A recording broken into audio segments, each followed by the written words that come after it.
Abra sua Bíblia comigo em Hebreus capítulo 4.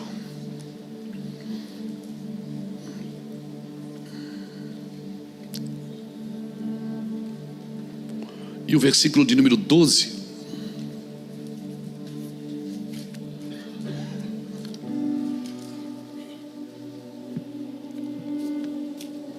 Glória a Jesus. Diz assim: porque a palavra de Deus é viva e eficaz, e é mais cortante do que qualquer espada de dois gumes, e penetra até ao ponto de dividir a alma e espírito, juntas e medulas, e é apta para discernir os pensamentos e propósitos do coração. Discernir o pensamento e o propósito do coração. Discernir o pensamento e o propósito do coração. E não há criatura que não seja manifesta na sua presença. Pelo contrário, todas as coisas estão descobertas e patentes aos olhos daquele a quem temos que prestar contas. Pegou isso? Depois, se você puder, na sua casa amanhã, lê de novo, releia umas 3 vezes para você guardar bem, porque é muito importante. A palavra é apta para discernir. Obrigado, Senhor, por essa palavra. A palavra é apta para discernir os pensamentos e propósitos do coração. A palavra é apta para quê? Para trazer luz até os pensamentos e desejos mais íntimos. A Bíblia está dizendo que você pode estar falando uma coisa e desejando outra, que você pode estar olhando para uma coisa, mas tendo ambição por outra. Nada em toda a criação está escondido de Deus. É isso que esse texto está dizendo. Nada está escondido de Deus. Tudo está descoberto e exposto diante de seus olhos. E ele termina o texto dizendo: e é a Ele que nós vamos prestar contas. É a Ele. Então, em outras palavras, ele estava dizendo o seguinte: não faz coisa errada escondido, porque Deus sabe. Não seja desleal com a sua consciência, porque Deus sabe as intenções do seu coração. Por isso que Deus me mede pelas intenções, não é pelas ações. Por isso você vai ver gente fazendo coisa certa, mas é uma pessoa má. E você vai ver às vezes gente fazendo coisa errada, mas é uma pessoa boa. Só está fazendo errado, não foi instruído, não foi orientado. O que Deus preza dentro de mim é a minha intenção, é o meu coração. Samuel, quando chegou no acampamento onde Saul estava com o rei Agag, Samuel disse: por que você não obedeceu a Deus? Ele disse: não, mas eu guardei as melhores das ovelhas para sacrificar ao Senhor. E o rei: você deixou ele vivo? Não, eu deixei ele vivo porque ele é prisioneiro. Não, a sua intenção é ruim. A sua intenção é ruim. Então, querido, examina o seu coração. O salmista pede, Salmo 139: examina o meu coração, vê se há em mim algum mal e me guia pelo caminho correto. Tem muita gente que está seguindo o seu coração e não tem noção do que está fazendo. Não, mas eu sigo o meu coração. Não segue, o seu coração é enganoso. Guie ele, dê destino para ele, querido. O Salmo 139, deixa eu te dar uma receita muito boa aqui. Você vai achar que não é misticismo, tá? E não é nem, como é que se diz, simpatia. Mas você faz uma coisa para mim. Faz uma coisa, vê se dá certo com você. Por 21 dias antes de dormir, você vai deitar ou ficar de joelho ou sentado na cama. Você vai pegar o Salmo 139 e vai ler ele todo por 21 dias antes de dormir. Depois você acorda e escreve os sonhos que você teve, e depois me conta. Por quê, pastor? Não sei. Porque aquela oração do Salmo 139, Davi está pedindo: Senhor, examina o meu interior, mostra para mim o que está de errado. E Deus vai começar, sabe, a expurgar tudo em sonho para você. Deus vai começar a expurgar durante o dia em visão para você. Deus vai dar dizendo assim: seu pensamento aqui está errado, essa sua intenção está errada, essa sua motivação está errada. Irmão, faz isso, eu vou repetir. Não é simpatia, por favor. Não é boa cumba, porque tem a macumba e tem a boa cumba, né? Não é boa cumba, tem a má e tem a boa. Não é macumba gospel, não é simpatia, não é. Mas faz, conta hoje 21 dias. Pega a sua Bíblia que está na cabeceira da sua cama. Se não está, deveria ter. Não só o celular e o carregador, mas deveria ter uma Bíblia na cabeceira da sua cama. Antes de dormir, leia o Salmo 139 por 21 dias antes de dormir. E já pega um caderninho para quando você acordar e marcar o que vai acontecer com você durante o dia. Eu a garanto, você vai viver coisas sobrenaturais. Deus vai expurgar você, vai expurgar tudo para fora. E você vai começar a ter encontros com a sua realidade. Porque aquela oração, ela é provocativa, irmão. Aquela oração é provocativa do Salmo 139. Davi está pedindo: sonda-me e me conhece, examina o meu interior. Tu me sondas e me conheces. Se eu descer as profundezas, tu lá estás. Se eu subir, tu lá estás também. Para onde eu me esconderei do teu espírito? Para onde eu irei da tua face? Davi está dizendo. Então eu te dou essa receita que a gente aprendeu com uma pastora abençoada, pastora Ilma, uma mulher de Deus, uma senhora abençoadíssima. A gente esteve com ela esse ano em abril. Isso foi abril ou maio, né, amor? Foi lá em Flemington, em Massachusetts. Uma mulher abençoada. E ela disse: pastor Luiz Hermínio, posso dar uma receita? Eu digo: pode. Ela me deu essa receita e eu estou dando para você aqui agora. Irmãos, por quê? Porque Deus precisa examinar o meu interior e te ensinar a examinar ele também. Não é só Deus que precisa examinar, você precisa aprender com Jesus a olhar para dentro de você e ver se todas as intenções que você tem, até de ajudar uma pessoa, estão corretas. Porque a promessa diz o quê? Os velhos terão e os jovens terão visões. Os mais velhos precisam ver se eles estão tendo sonhos mesmos ou se são desejos. E os mais novos precisam ver se é visão mesmo ou se é ambição. Porque eu tenho lidado com muitas pessoas mais velhas que têm mais desejos do que sonhos. E tenho lidado com muitas pessoas mais jovens que têm muita ambição, mas não têm visão.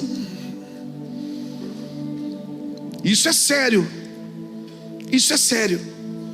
A alma do crente é altamente manipuladora. Pastor, mas por que o senhor não fala da alma do ímpio? Não, meu compromisso é com vocês.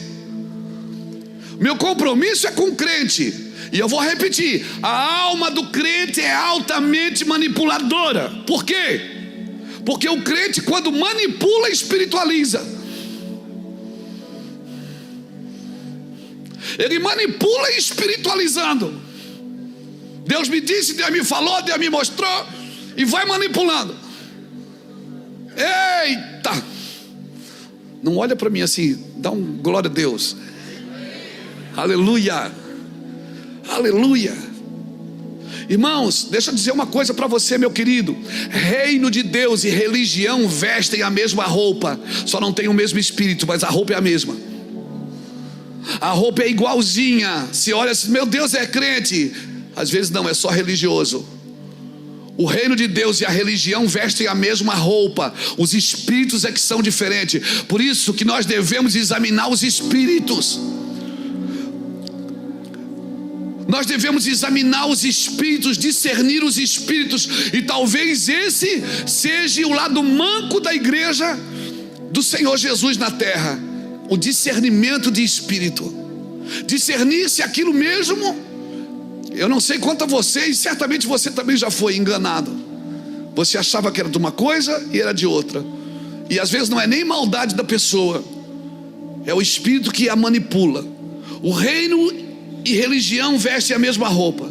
Então assim, tem algumas coisas que nós vamos ter que aprender a discernir na igreja. E só quem pode fazer isso, quem é? A palavra, porque ela separa a alma do espírito.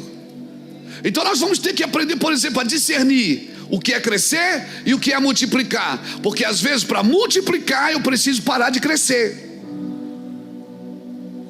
Às vezes eu só estou crescendo, mas não estou multiplicando aquilo que eu sempre cresci naquilo, mas eu não estou multiplicando. Crescer tem a ver comigo, multiplicar tem a ver com os outros. Então não pode parar em mim nenhum crescimento, tem que tocar outras pessoas também. Amém? Parar de crescer às vezes é necessário para poder multiplicar. Tem um texto muito interessante em Atos capítulo 28, versículo 30 e 31, que a Bíblia diz que Paulo permaneceu por 2 anos na própria casa que era alugada. Ou seja, era a própria casa dele, mas era alugada. Ele permaneceu ali por 2 anos. E a Bíblia diz que ali ele recebia todos que procuravam. Ele pregava com intrepidez naquela casa o reino de Deus, sem impedimento algum, e ele ensinava coisas referentes a Cristo. O mesmo Paulo, Jackson, que viajou 3 viagens missionárias, que atravessou grande parte da Ásia, grande parte das suas viagens, do seu trabalho foi viajando. Agora a Bíblia diz que ele fica 2 anos em casa, sentado, recebendo gente para atender, pregando sobre Jesus. Ou seja, o que é que Paulo aprendeu aqui? Ele discerniu que agora Deus estava mudando a movimentação. Isso não serve só para um pregador, isso serve para a sua empresa, serve para a sua família. Às vezes Deus está mexendo na sua movimentação e você não está percebendo. Isso está ficando desgastante para você e cansativo, porque você quer forçar uma coisa que Deus está dizendo já passou, não é mais assim, é de outro jeito agora que eu quero que você faça. Você está me entendendo, irmãos? E é difícil de falar o que eu vou te falar aqui, muito difícil da nossa conversa hoje. É muito difícil de falar, mas é necessário falar. Depois as pessoas arrebentam a gente na internet, mas a gente tem que falar, irmãos, com muito cuidado e muito respeito. Eu falo isso. Você vai perceber que Jesus falava com os ricos. Não falava? Ele não comia na casa dos ricos? Comia ou não comia? Mas também falava com os pobres. Ele multiplicava os pães para as pessoas que tinham necessidade. Não fazia isso? Jesus fazia acepção de pessoas? Não, mas ele nunca juntou os 2 grupos. Ele nunca juntou os ricos e os pobres no mesmo lugar. Por quê? Porque quando ele estava atendendo os pobres, os ricos diziam assim: isso é perda de tempo. Ele foi comer na casa de Simão o leproso, entrou uma mulher, uma prostituta, e a Bíblia diz que aquela mulher entrou e lavou os seus pés com lágrimas, enxugou com os cabelos, jogou unguento. E Simão, o leproso, que certamente era um homem rico e certamente não era mais leproso, porque se fosse leproso não podia estar em casa, muito menos sentado na mesa com alguém. E ele começa a discriminar a atitude de Jesus. Se ele fosse profeta, ele sabia que essa mulher era assim. E quando Jesus estava na casa de um rico, os pobres ficavam na porta dizendo: ele não é profeta coisa nenhuma. E quando Jesus estava com os pobres, os ricos diziam: isso é perda de tempo. Por isso que ele nunca juntou os 2 grupos. Ele pregava para os 2 grupos. Você está me entendendo? Você está me entendendo? É ou não é? Tem gente que vê a gente gastando dinheiro com pessoas necessitadas e diz: para quê? Nós não precisamos comprar o ar-condicionado para a igreja. E tem pessoas que vê a gente sentada com gente rica e diz assim: só tem amiguinho rico agora. É assim ou não é? É ou não é, crente? Por isso que Jesus nunca juntou os 2 grupos. Ele sabia discernir as pessoas que estavam lhe ouvindo. Quando ele pregava para um pescador, ele dizia assim: o reino dos céus é como uma rede. Quando ele pregava para um camponês, ele dizia: o reino dos céus é como um campo, que um homem vendeu tudo que tinha e comprou aquele campo. Quando ele pregava para um semeador, para um agricultor, ele dizia: o reino dos céus é como uma semente. Ele falava numa linguagem que o cara entendia. Por isso, irmão, não adianta. Se você prosperar na vida e aparecer de carrão, as pessoas vão dizer: ó, tá roubando, tá vendendo tóxico, tá vendendo tóxico. E se você deu errado, perdeu tudo, voltou para a bicicletinha, as pessoas vão dizer: viu, isso aí, ó, isso aí tem pecado. Só pode estar em pecado essa havaiana amarrada no arame aí, é pecado. Então, irmãos, o povo sempre vai julgar você por aquilo que você está fazendo, mas Deus não te vê assim. Deus não vê como vê o homem.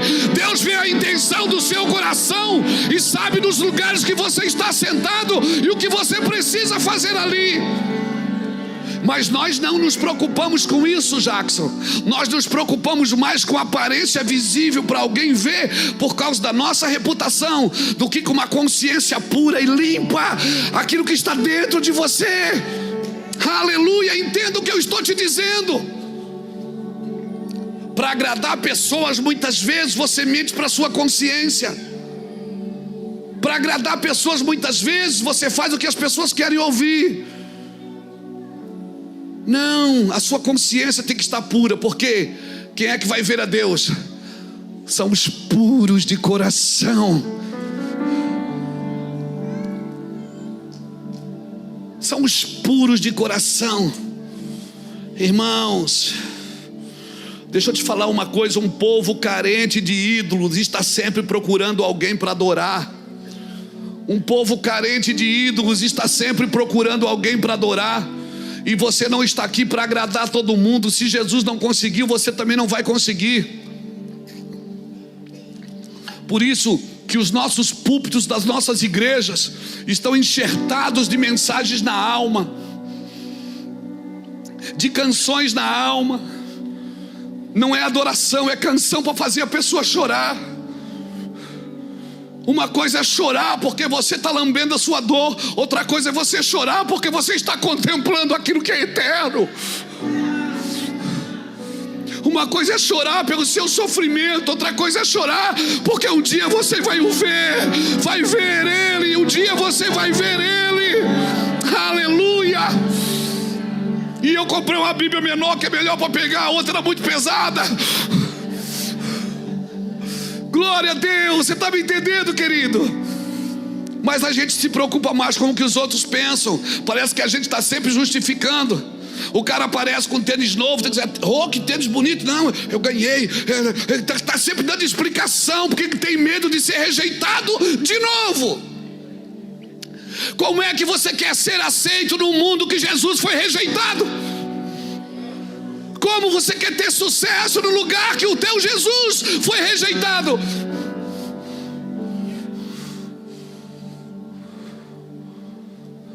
Como você quer dar certo numa religião que o matou? Não, querido. Por isso você tem que olhar para dentro de si e pedir para Ele: examine o meu interior. Não, bota aqui Salmo 139, cara. Eu não vou esperar 21 dias, não.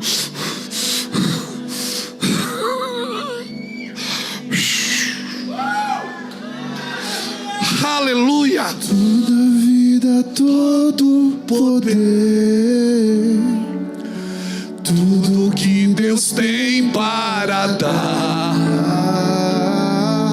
abrimos nossas vidas para receber, e nada mais nos resistirá.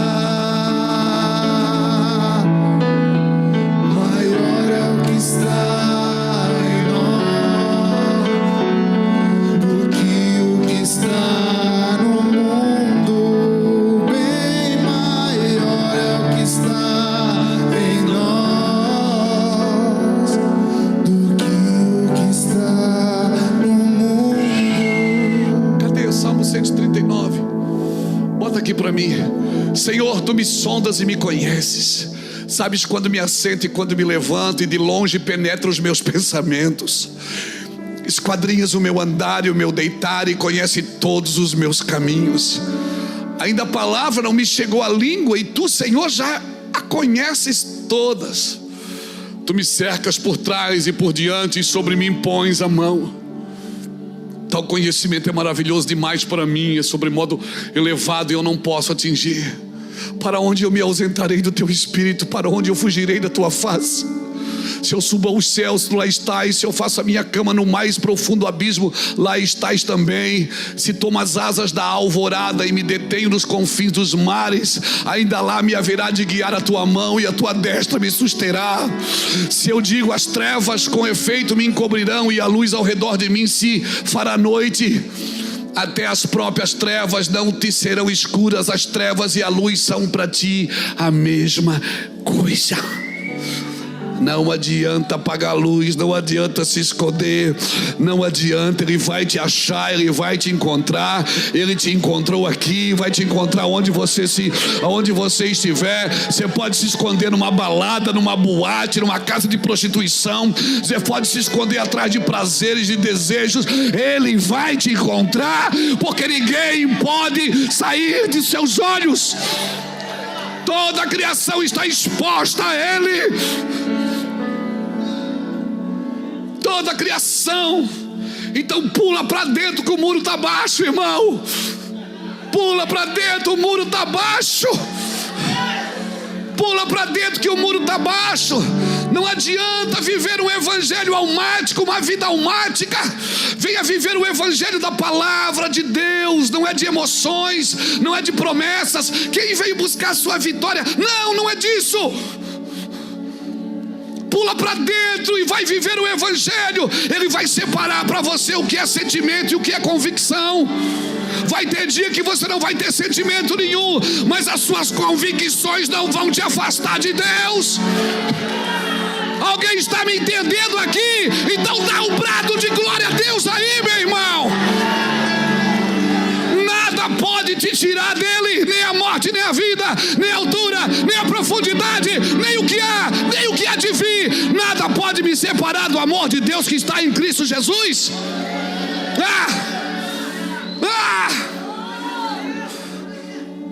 Bota o 13.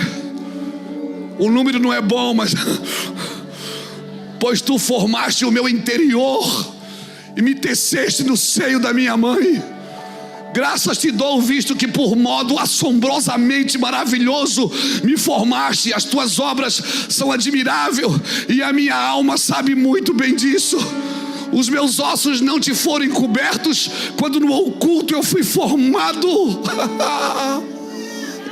E entretecido como nas profundezas da terra, os teus olhos me viram a substância ainda informe, e no teu livro foram escritos todos os meus dias, cada um deles escritos e determinado, quando não havia nenhum deles ainda.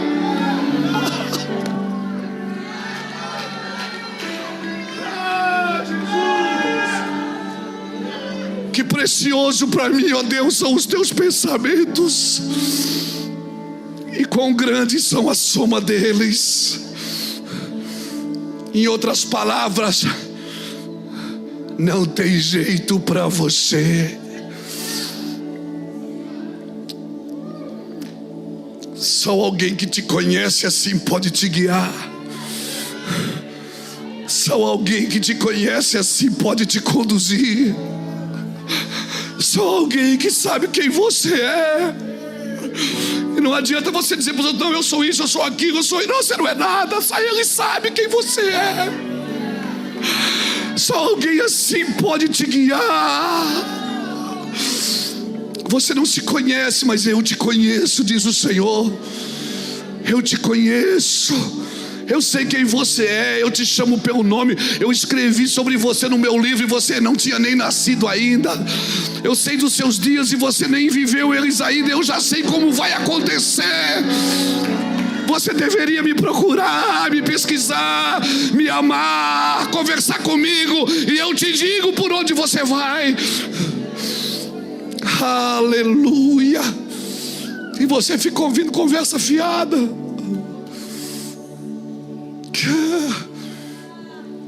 Se os contasse, excedem os grãos de areia. Contaria sem jamais chegar ao fim. Tomar, ó Deus, desse cabo do perverso, apartai-vos, pois, de mim, homens de sangue. Eles se rebelam insidiosamente contra ti, e como os teus inimigos falam malícia. Não aborreço eu, Senhor, os que te aborrecem, e não abomino eu os que contra ti se levantam. Aborreço-os com ódio consumado, para mim são inimigos de fato. Sonda-me, ó Deus, e conhece o meu coração. Prova-me e conhece os meus pensamentos. Vê se há em mim algum caminho mau e guia-me pelo caminho eterno. Precisa pregar mais? Precisa pregar mais? Eu te conheço. Até quando você dá paz do Senhor para alguém, uma paz que você não quer dar. Até quando você diz oi querido, mas você o odeia. Eu te conheço.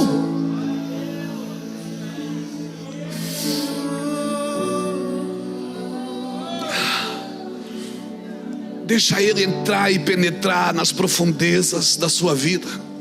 Faz isso por 21 dias, depois você me conta. Leia esse texto por 21 dias. Termina aqui, né? Leia esses 24 versículos por 21 dias. Você vai ter um encontro com você. E não se decepcione, porque você vai se decepcionar. Você vai dizer, cara, eu não sou tão bom assim. Eu achei que eu era melhor. Mas a minha palavra, ela separa a alma do espírito.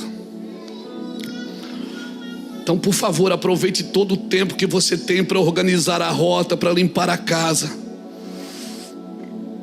Por favor. E você e eu vamos aprender a não guerrear mais guerras que não são nossas.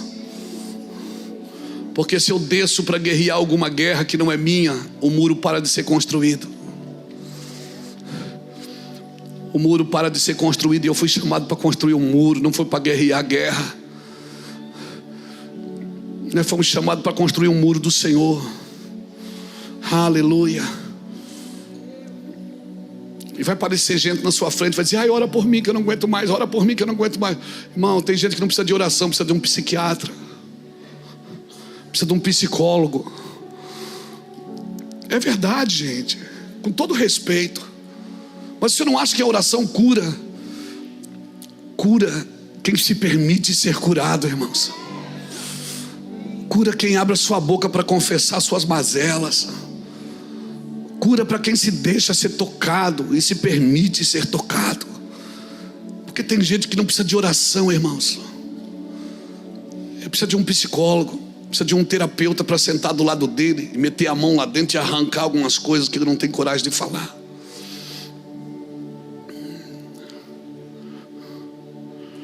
Aleluia. Eu vi uma pessoa falando, eu até achei graça na internet. Ela disse, tem gente que você não pode dar referência dela nem para o diabo. Tem gente que o diabo quer levar para o inferno. Você diz, não leva não, que ele vai dividir o inferno. Ele vai apagar o fogo de lá, hein? Eu vi o pastor Cláudio Duarte falar isso, se eu não me engano foi ele.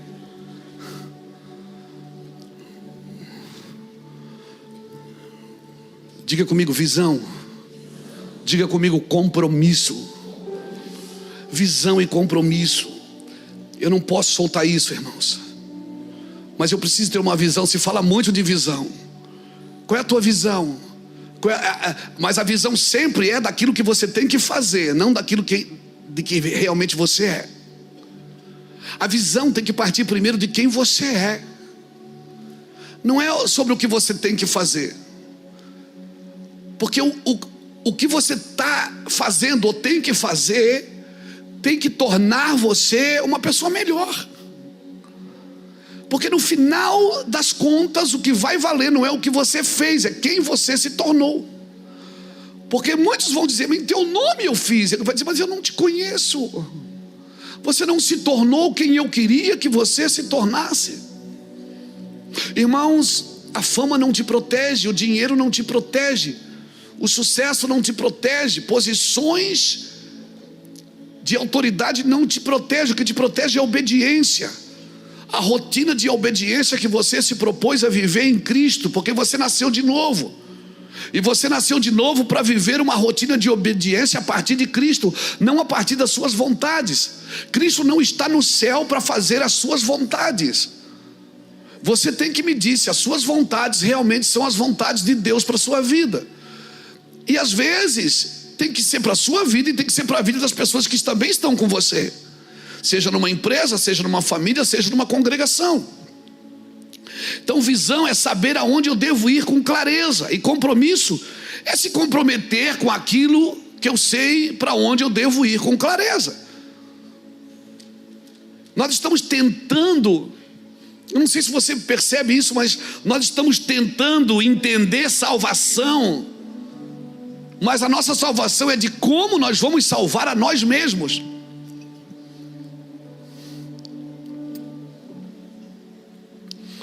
Eu não tenho que entender salvação a partir de como que eu vou me salvar.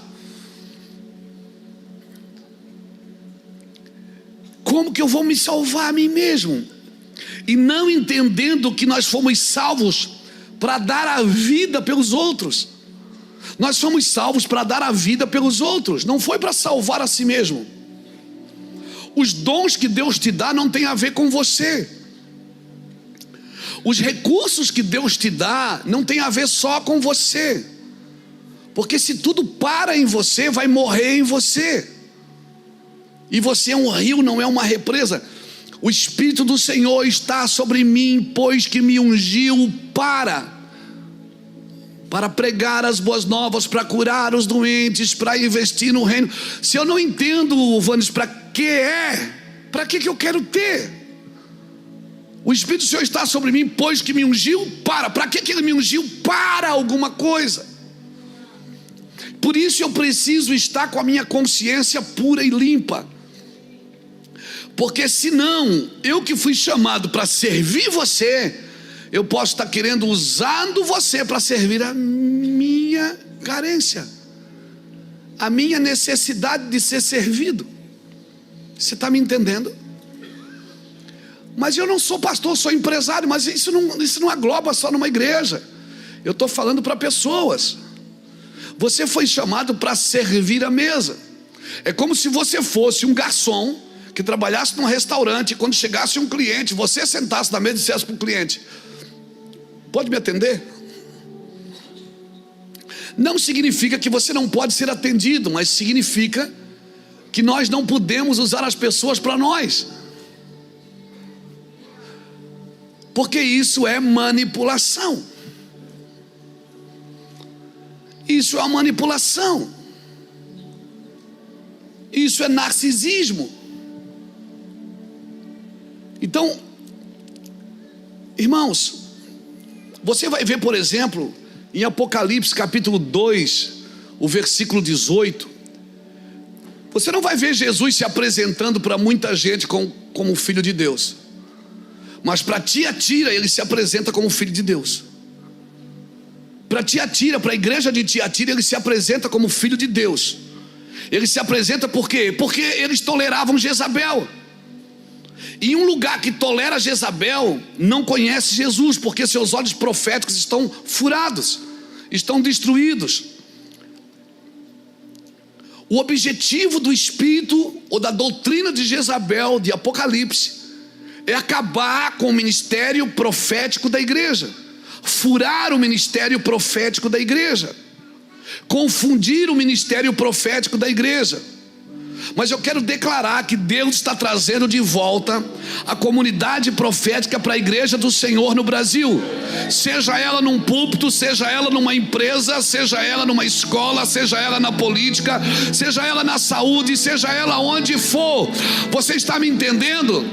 Amém? Porque o objetivo da função profética, do ministério profético, da vida profética da igreja é cumprir o que fora dito. Só que você não pode cumprir na alma. Se você cumprir na alma, você não vai entender.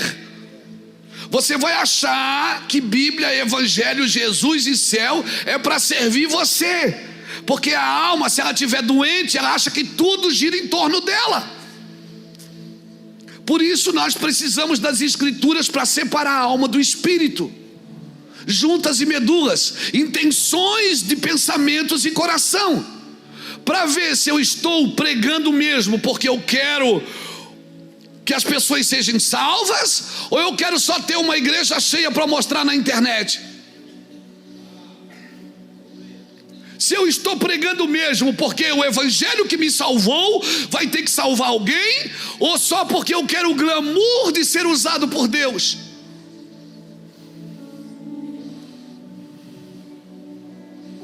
Você está me entendendo? Eu estou conseguindo ser claro? Eu estou falando bem devagar porque eu quero ser claro. Porque quando se fala de doutrinas de espíritos, e perceba que a Bíblia fala que a doutrina de Jezabel é a doutrina de Mamon e a doutrina dos nicolaítas, que seja Leviatã. Perceba que a Bíblia não está dizendo que é espírito, é doutrina. Doutrina é ensino errado, ensino sobre controle e manipulação, que está deixando as pessoas donas de si mesmas. É doutrinas falando de Mamon, ganância, ambição. As pessoas estão correndo para a igreja para fazer campanhas, para ganhar coisas que já são delas por herança. Você está me entendendo?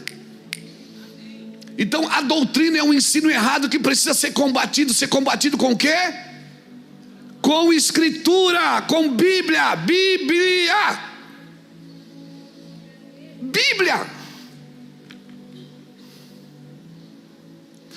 Não tem outro assunto, irmãos. Bíblia se explica com Bíblia, não é com apostilas. Bíblia se explica com Bíblia. Então me entenda, Jezabel vem tentando furar os olhos proféticos da igreja. Olha o que ele diz no verso 19 do Apocalipse 2: conheço as tuas obras, o teu amor, a tua fé, o teu serviço, a tua perseverança, e as tuas últimas obras são mais numerosas do que as primeiras. Mas tenho porém contra ti que toleras, Jezabel. Ou seja, você é trabalhadora, você é perseverante, você é amorosa, você tem fé, o seu serviço é maravilhoso, meu Deus, mas você vai tolerando essa manipulação, esse controle. Pessoas controlando pessoas, pessoas dirigindo a vida de pessoas. Irmão, isso é anátema, irmãos. Isso é anátema. Por isso, quando Deus te entregar pessoas, eu falo isso a líderes, a líderes de PGs, a ministros de louvor. Quando Deus te entrega um microfone, te entrega um instrumento, te entrega uma empresa, um negócio, que você vai ter o coração de outras pessoas nas suas mãos. Quando você tiver posse do coração de outras pessoas nas suas mãos, por favor, irmãos, por favor, seja honesto e justo, porque você vai estar de posse daquilo que a pessoa tem de mais importante. Por isso que o Senhor diz: filho meu, me dá o teu coração. Entrega o coração para o Senhor, porque Ele vai sondar o seu coração. Ele vai ver se você está fazendo isso mesmo, e vai mostrar isso para você. E quando você tem um encontro com a sua realidade, cara, é assustador. As minhas maiores crises não são com os outros, Jackson, são comigo. Quando eu tenho um encontro comigo mesmo, quando eu me vejo a mim mesmo a partir de Cristo, e eu penso, cara, eu pensei que esse cara já tinha morrido, eu pensei que eu já tinha matado ele. O Senhor disse: ele morreu na cruz, Luiz, mas você está querendo ressuscitá-lo. Você está usando argumentos da terra, princípios da terra, para cuidar de um homem que é eterno. Um homem que é eterno, ele só pode ser dirigido por alguém que é eterno, irmãos. Você é um ser eterno. Você só pode ser dirigido por alguém que é eterno, por uma palavra que é eterna. A vida na terra é passageira, irmãos. A vida na terra tem os dias contados. Hoje a pessoa é famosa, amanhã acabou. Amém. Amém, acabou para ela, irmãos. A história dela fica, glória a Deus, é maravilhoso. Você nunca mais vai ligar a televisão e vai ouvir Silvio Santos, vem aí, lá. Por quê? Porque acabou. Ele foi, ficou o legado, glória a Deus por tudo que este homem abençoado fez.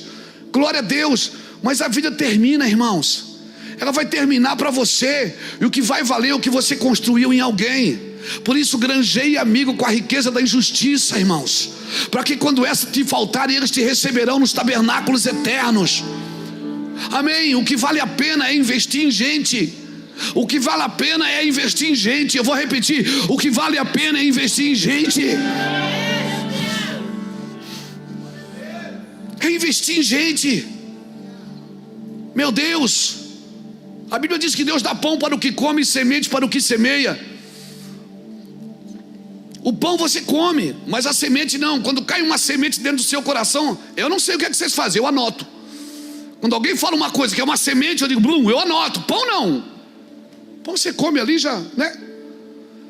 E tem gente que é atraída pelo pão. Não tem problema se você veio para o ministério, para a igreja por causa do pão. Eu também vim por causa do pão.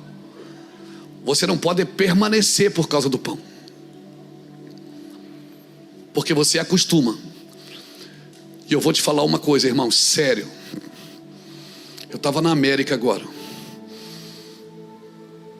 Eu vou lá 2, 3 vezes por ano, como vou em outros países também servir e pregar o evangelho. E lá você vai ver muitos irmãos lá. Eles estão lá há muitos anos. E eles falam inglês. Na realidade eles pensam que eles falam. Eles pensam que eles falam por quê? Porque eles aprenderam a pedir comida, aprenderam a pegar um voo, aprenderam, né? Vai criando até o abrasileirado, vai criando, né? A gente tem uns linguajar que são abrasileirados. Vou ali parquear o carro. Parquear, não existe parquear, né? Vamos lá, tchugadinho comigo. Aí não, varão. Aí o cara está lá, está 20 anos na América, 30 anos na América. Ele não aprendeu inglês. Não aprendeu. Mas ele fala. Como ele aprendeu a se comunicar, ele nunca entrou para aprender mesmo. Como ele sabe se comunicar, pronto, ele parou ali. Irmão, isso é a mesma coisa na igreja. Se o cara ficar 30 anos na igreja e não nascer de novo, ele aprende a se comunicar e nunca mais é transformado. Nunca mais é transformado, porque ele tem a comunicação gospel. Pai do Senhor, Deus te abençoe, glória a Deus, aleluia, cantaralabaxaia.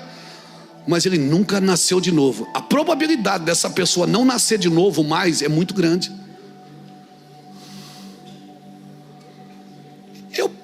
É isso, a pessoa está lá há 30 anos. Em vez de entrar numa escola de inglês, gasta lá 3 anos, aprende, vai para cima, vai estar lá, não quer mais voltar, vai ficar lá. Já tem green card, já tem isso, já tem aquilo. Às vezes já é até cidadão. Entra numa escola e vai aprender, aprende os verbos, aprende o beabá, aprende a negociar, aprende a vender, aprende a comprar. Você vai ficar lá, não é? É a linguagem do reino, irmãos. É a linguagem daquela nação, você tem que aprender. A pessoa vem para a igreja, se ela não nascer de novo nos primeiros anos, esquece, irmão. Ela acostumou a falar, a se comunicar, e ela não nasce de novo nunca mais.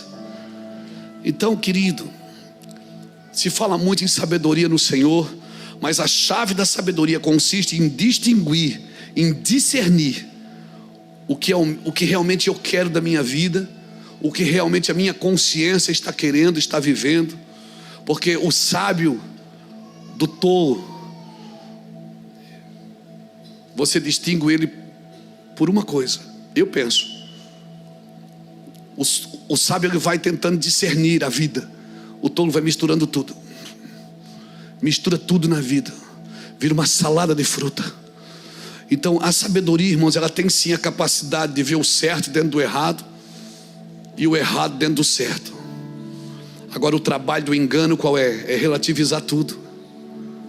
O engano vai relativizando tudo, e a gente vai vivendo, e a gente não nasce de novo e não usa o evangelho para nos separar da alma. Irmãos, eu não estou dizendo que a alma não pode vir junto. A gente pode até começar na alma. Paulo disse aos Gálatas, não foi? Vocês começaram no espírito e agora estão terminando na carne. Paulo disse isso aos Gálatas. A gente pode até começar errado. Eu comecei errado, irmãos. Eu tinha tanta fome por Jesus, mas eu não tinha muita sabedoria. Eu não tinha muita sabedoria. Eu já botei a mão na cabeça de pessoas lá atrás, que era para expulsar demônio, e a pessoa estava cheia do Espírito, eu não sabia.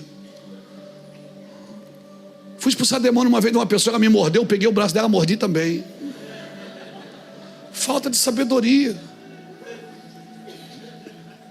Verdade, um dia eu estava expulsando um demônio, pegou, jogou água em mim, tchau, enche um copo d'água lá para mim. Joguei, aqui, quem manda sou eu. Sai, demônio. Você tem vontade, não tem sabedoria. Mas você não pode ficar só na vontade a vida inteira, irmão. Por quê? Porque a sabedoria vem pelo... Se não ficou sábio com o passar dos anos, é porque não teme a Deus. Me perdoe. Mas sabedoria vem pelo temor. Mas a pessoa é simples. Pode ser simples e ser sábio.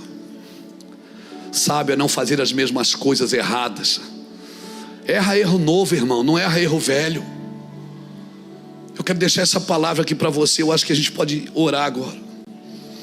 Porque se eu não aprender a discernir, irmão, Paulo estava indo para um lugar de oração em Atos 16, por muitos dias ia uma mulher elogiando, até um dia Paulo discerniu que aquele elogio não era de Deus, e ele olhou para trás e expulsou o demônio daquela jovem. Discernir, por exemplo, um adorador e um músico. Às vezes o cara é músico, mas não é adorador. E se não é adorador, não deveria nem ser músico. Às vezes a pessoa usa o microfone, mas não é um pregador. Não carrega, não tem um encargo de paixão, de transformação. Não é um pregador. Ele prega, mas não é um pregador. E a pessoa entende isso e ponto final, não tem problema. O problema é quando a gente não discerne, irmãos. Nós temos que discernir, irmãos. Sabedoria é a capacidade de discernir em favor da vida. Sabedoria é a capacidade de discernir em favor da vida. Amém? E foi para isso que o Senhor te criou, para discernir em favor da vida. Você crê nisso? Você crê nisso? Por exemplo, você veio aqui hoje. Você disse, vou lá fazer uma visita. Vou lá ouvir uma palavra. Preciso ouvir uma palavra. Você acha que veio aqui ouvir uma palavra. E Deus trouxe você aqui para te salvar. Na sua cabeça limitada, você veio aqui para tomar um remedinho, um paliativo, para que amanhã você fique melhor, para que seus problemas sejam resolvidos. Nós não podemos ajudar as pessoas a partir dos seus problemas. Nós temos que ajudar pessoas a partir de Cristo. Eu recebo pedidos de ajuda todos os dias. Todos os dias alguém me liga, alguém manda e-mail. Todos os dias alguém diz, pastor, você pode me ajudar com isso? Pastor, você pode me ajudar com aquilo? A igreja pode me ajudar? O problema é que as pessoas querem ser ajudadas a partir da necessidade delas e não a partir de Cristo. Às vezes elas estão precisando de Cristo. Elas precisam mudar a consciência. Elas precisam mudar o padrão de vida. Porque se você ajuda uma pessoa hoje, ela não é transformada, semana que vem você vai ter que ajudar de novo. E de novo, e de novo, e de novo. Não tem problema. Porque tem pessoas que precisam ser ajudadas sempre, porque elas estão no meio do corpo para quê? Para treinar a nossa perseverança em servir. Agora, nós precisamos entender que nós não podemos ajudar pessoas somente a partir da necessidade delas. Não. Vou contar uma história para você rapidinho, 2 minutos, eu termino. Nós tínhamos uma pastora, eu e Iraci, pastora Eliane, era a nossa pastora, o pastor Francisco e a pastora Eliane. O pastor Francisco já está na eternidade. A gente está passando uma necessidade terrível quando a gente começou no ministério. A pastora Eliane foi fazer uma compra para ela e fez uma compra para a gente. Imagina, irmão, ela fez uma compra para a gente, botou no carro dela. Quando ela estava indo levar para a gente, o Espírito Santo disse, não leva. O Espírito Santo, não foi o diabo, irmão. Disse, não leva. volta porque eu estou treinando eles.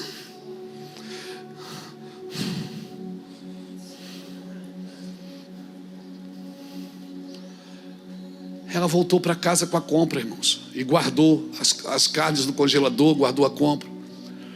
Uma semana depois, irmão, e nós comendo tortilha todo dia.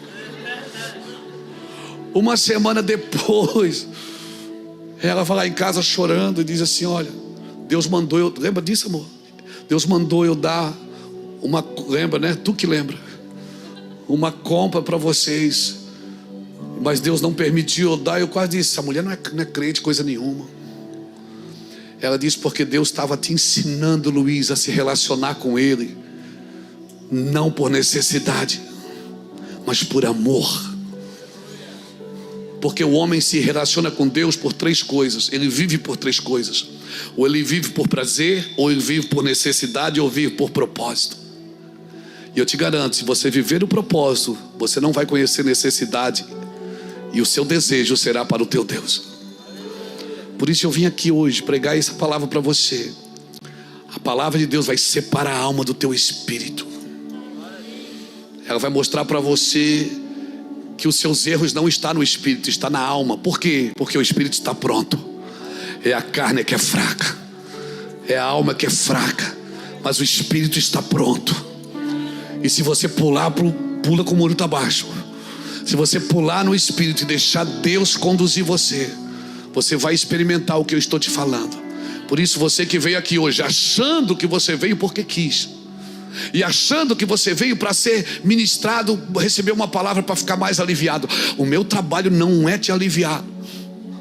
O meu trabalho é dizer para você: acorda, cara, acorda, mulher, e vem viver a palavra de Deus.